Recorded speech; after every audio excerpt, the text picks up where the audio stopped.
which offer the visitor an excellent way to see New York. A boat trip around the island.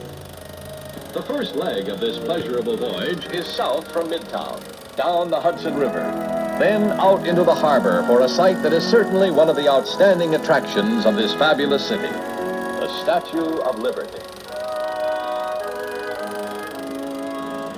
Another way, an outstanding and exciting view of Big Town.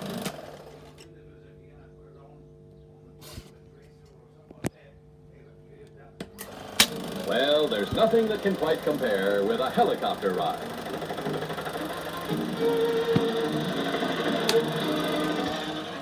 Here is the thrill of a bird's eye view, down into deep canyons of steel and concrete. A beehive of activity of thousands of unseen workers. At the far end of